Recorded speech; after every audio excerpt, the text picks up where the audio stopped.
Assalamualaikum warahmatullahi wabarakatuh. Pemirsa yang dimuliakan Allah, di sini kami akan menyampaikan bagaimana tips untuk menjadi seorang pengusaha. Bersama saya di sebelah samping saya adalah CEO dari Al-Misfalah, Mas Furqon Azizi. Bagaimana kabarnya Mas Furqon Azizi? Alhamdulillah, sehat luar biasa. Alhamdulillah ya. Ini seorang CEO dari Al-Misfalah. Kita tanya-tanya bagaimana trik and tips yang akan diberikan oleh beliau menjadi seorang pengusaha yang saat ini menjadi tantangan yang sangat besar sekali. Ini bagaimana Mas Furqon untuk menjadi seorang pengusaha pada saat ini yang menjadikan sistem jual beli atau sistem riba yang sangat menjadi problem yang dihadapi oleh pengusaha. Bagaimana untuk mengatasinya? Kita usaha itu tanpa modal dan tidak terjerat dengan riba. Bagaimana, Mas? Saya akan memulai dari dulu ya, karena ada sebuah kisah ini dari zamannya Rasulullah SAW. Ada salah satu sahabat yang bernama Abdurrahman bin Auf. Yang kita tahu beliau adalah orang terkaya pada waktu di Mekah. Linknya sampai ke mancanegara. Beliau jualan apapun itu 90% laris. Sukses. Lantas rahasia apa yang bisa kita cari di beliau? Singkat cerita. Di balik kesuksesannya itu beliau sempat terjadi untuk meninggalkan seluruh hartanya, seluruh hartanya, seluruh kekayaannya, anak-anaknya, bahkan istrinya semuanya ditinggal ketika pada momen hijrah. Artinya apa? Beliau ketika ada di Madinah itu bukan hanya mulai dari nol, tapi mulai dari minus, ya kan? Ya, di Madinah awalnya dulu itu beliau tanpa modal, ya. Karena banyaknya pengalaman beliau, karena banyaknya link beliau juga di bidang usaha, itu bukan membuat satu hal yang menjadi tantangan. Artinya itu adalah problematika yang bagaimana harus dilalui pada masa-masa itu. Allah menjadikan kisah menarik pada saat itu ketika usaha tanpa modal.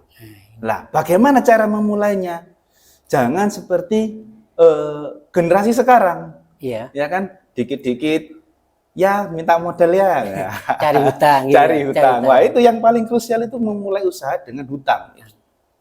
Sangat-sangat krusial. Artinya kita memulai usaha dengan duit orang lain, ya kan? Itu akan menjadikan resiko yang sangat berlipat ganda. Benar sekali. Malah yang paling berbahaya itu memulai usaha dengan spekulasi. Nah, ini apa ini spekulasi? Iya kan? Iya kan, tahu gitu, semuanya ya kan? Kenapa terjadi spekulasi seperti itu? Artinya memulai usaha hanya dengan kira-kira dan fantasi positif. Nah, misalnya gini. Ya, contohnya.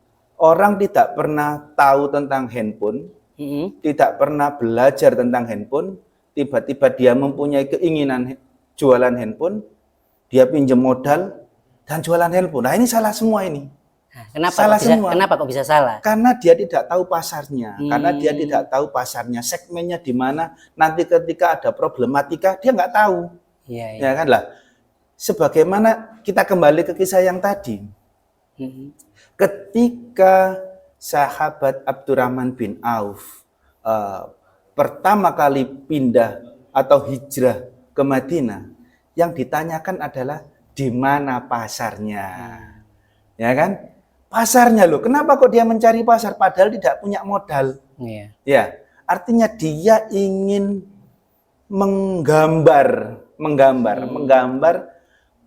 di mana sih tempat perputaran ekonomi ini? Nah, gitu loh. Kira-kira apa yang dibutuhkan oleh masyarakat Madinah? Iya. Kira-kira dengan apa yang dia ketahui, apa yang dia bisa lakukan untuk masyarakat Madinah. Awalnya dulu beliau itu karena tidak punya modal, memulai usaha dengan reseller. Nah, ini Ya kan? ya, Reseller. seller. Ya kan? Reseller. Lah, apa yang dia jual pada saat itu? Nah, yang sekarang itu istilahnya beliau jualan pacul. Coba. Awalnya sudah saudagar dengan dia jualan kurma, jualan keju. Ketika pindah tempat, dia jualan pacul. Yang pertama, tidak gengsi. Ya kan? Ini poin penting Ya ini, itu, tidak gengsi. tidak gengsi. Di pengusaha itu nggak boleh Gengsi, nggak ya. boleh gengsi. Apalagi Genzi sekarang. Apa Genzi? Genzi sekarang kan kebanyakan gengsi dulu, ya kan? Masyarakat generasi Genzi itu kan mengutamakan gengsi dulu. Bukan kalau generasi zaman-zaman saya gengsi itu apa sih? Yang penting mencari uang yang halal, gitu kan? Iya, Awalnya saudagar kaya raya, tidak malu jualan pacul, ya kan? Awalnya dia jualan pacul, keliling masyarakat Madinah. Loh, ternyata dia menemukan supplier yang lebih murah dari sebelumnya. Deal, dapat harga lebih murah, akhirnya pindah supplier. Wah, kan gitu. Ya kan? Modal awal ini ya. Iya, awalnya dari tadi yang pertama tadi. Ya. Modal dari reseller dikumpulkan, dia bisa beli cash, ya. Akhirnya mendapatkan lebih harga yang murah. Lambat tahun, akhirnya dia tidak hanya membuat toko, tapi bisa membuat pasar sendiri. Luar biasa. Dengan izin Rasulullah Shallallahu Alaihi Wasallam. Ya Rasulullah, bolehkah tempat yang kosong ini saya makmurkan untuk pasar? Rasulullah karena itu produktif. Oh silakan. Jadi yang dibentuk itu bukan hanya mental toko kelontong ya, bukan toko kelontong, tapi berpikir besar. Bagaimana melipat gandakan omset? Ya, melipatkan gandakan omset. Kalau misalnya satu toko itu mempunyai keuntungan per hari misalkan 1 juta, ya kan? Kalau 2 toko berarti 2 juta. Bagaimana dengan membentuk satu pasar? Lah, artinya kan ini kalau sekarang istilahnya marketplace. Kalau dulu tuh Mus'ab bin Umair sudah mikirnya tuh tidak umum. Apa yang tidak dipikirkan oleh orang, beliau pikirkan. Jadi wajar dalam waktu singkat beliau itu mampu menjadi orang yang terkaya di kota Madinah. Luar biasa ya. Memang kalau kita lihat peluang yang disampaikan oleh Mas Furqon ini luar biasa ya, menjadi poin bagi kita, jangan gengsi. Itu yang poin yang pertama ya, jangan gengsi. Jika ini problem yang dialami para pengusaha saat ini ya, Mas Bu ya, karena mereka juga modal itu butuh besar karena kompetitor yang di luar sana itu memiliki modal yang besar. Pada saat kita ini punya modal sedikit dan ingin memulai usaha, kalah dengan kompetitor yang besar. Nah, ini solusinya bagaimana untuk kita itu tidak kalah saing dengan mereka? Nah, ini menjadi pertanyaan yang sangat baik. Dengan agar kita itu yang modal kecil ini bisa bersaing dengan kompetitor yang besar. Nah, ini bagaimana caranya ini? Artinya gini ya, yang paling penting ketika kita menghadapi kompetitor-kompetitor yang besar itu, jangan dijadikan kompetitor itu sebagai musuh. Pelajaran pertama ini. Jangan jadikan sebagai musuh. Tapi kalau bisa jadikan sebagai partner, partner. Karena pasar itu luas. Yang saya yakini ketika saya mengaji itu bahwa rizki itu sudah ada yang ngatur, benar. Rizki itu sudah ada yang ngatur. Cuman cara kita, usaha kita, bagaimana mencari rizki itu yang halal. Itu ada di kendali kita, ya kan? Ada di kendali kita. Mana rizki yang halal, mana rizki yang haram, itu ada di kendali kita. Terkait berapa banyak rizki, berapa banyak yang kita peroleh, berapa banyak yang kita makan, itu sudah ada yang ngatur, yaitu Allah. Itu yang saya yakini seperti itu. Artinya kita tidak perlu gentar. Apalagi menurut saya, Bu, masalah seperti ini menurut saya bukan suatu persoalan yang besar ya. Tapi yang perlu kita tekankan bahwa ketika kita memulai usaha itu harus dimulai dengan yang bagus, harus dimulai dengan yang baik, harus dimulai dengan cara yang halal. Ya kan, artinya kita menggunakan dana yang halal, terus transaksinya juga halal. Jangan sampai kita melakukan transaksi ribawi. Ya, menjadi transaksi problem. ribawi itu kan menjadi problem. Problem apa? Problem semua aspek. Misalnya satu contoh ya, ada ini teman itu yang istilahnya menjual dengan cara ribawi, ya kan? Artinya itu tidak berkah.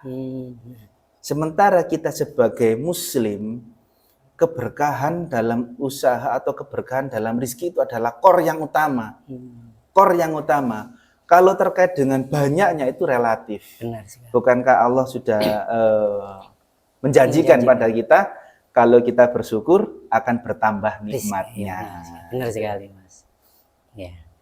Jadi saran dan tips untuk para pengusaha saat ini agar ya terhindar dari riba, juga melihat persaingan pasar yang sangat luar biasa ini, sebagai jenengan sebagai CEO yang berpengalaman itu memberikan tip bagaimana orang itu membangun usaha itu tidak terjerat dengan ribawi. Ini menjadi persoalan yang terjadi saat ini, khususnya para pengusaha muda ya, yang mau berkreasi dan mau berkembang itu terkendala dengan itu tadi. Yang dulu itu gini, ada teman itu yang mau usaha tapi sini kan modalnya nggak bisa. Ini kan menjadi problem saat ini ya. Juga bagaimana pengusaha itu bisa sukses dan berkah gitu. Bagaimana solusi yang terbaik bagi mereka para pengusaha yang baru ini? Ya, Mas ini ya kalau terkait modal ya, yang seperti saya sampaikan tadi, bahwa kita itu harus tahu pasar dulu, ya kan? Kita tahu pasar dulu. Kalau kita sudah tahu pasar dulu, kita harus cari pengalaman, ya kan? Tahu pasar, cari pengalaman. Lah bagaimana cara mencari pengalaman ini? Ya minimal kita harus makan dulu, ya kan? Ikut, ya kan? Ikut training gitu ya? Ya training. Gaji kecil gak ada masalah. Karena kita memang niatnya adalah training, cari pengalaman gitu kan. Lah ini tentu ada batasnya. Jangan sampai keasikan jadi training, akhirnya mentalnya jadi mental karyawan. Wah, ini bahaya ini. Bahaya ya kan, bahaya. Artinya kita cukup memahami dan mengetahui problem solving ya di perusahaan sebelumnya. Setelah itu kita tahu pasar, terus ilmunya, yang ketiga barulah kita mulai usaha sendiri gitu loh. Artinya kita harus memulai itu berdasarkan ilmunya dulu, ya kan? Mempunyai ilmu dulu, pengetahuan lah ya, pengetahuan atau knowledge produk. Kalau kita tanpa ada pengetahuan tentang itu, kalau ada problematika, kalau kita ada persoalan, tidak terselesaikan, malah menjadi persoalan baru. Gitu. Itu menjadi biasanya jatuhnya para pengusaha muda kan seperti itu. Sedikit ada masalah, wis ini nggak bisa, sudah berhenti saja. Menggebu-gebu awalnya potensi besar, tapi begitu ada masalah yang diterpa itu langsung, wis nggak bisa, ini nggak bisa dilanjutkan, wis kita akhiri saja. Ini kan menjadi problem yang harus diselesaikan, yang Mas Furqon sampaikan tadi. Memang luar biasa ya, bagaimana memulai usaha yang sesuai dengan apa yang diperintahkan oleh Allah ya. Kalau kita tidak terikat dengan riba dan segala sesuatu yang semacamnya, itu memang menjadi pelajaran bagi kita. Juga ilmu dari Mas Furqon tadi luar biasa ya. Mungkin itu, terima kasih Mas Furqon atas nasihat dan tip-tipnya menjadi seorang pengusaha. Demikian yang bisa saya sampaikan. Akhirul kalam, wassalamualaikum warahmatullahi wabarakatuh. Waalaikumsalam warahmatullahi wabarakatuh.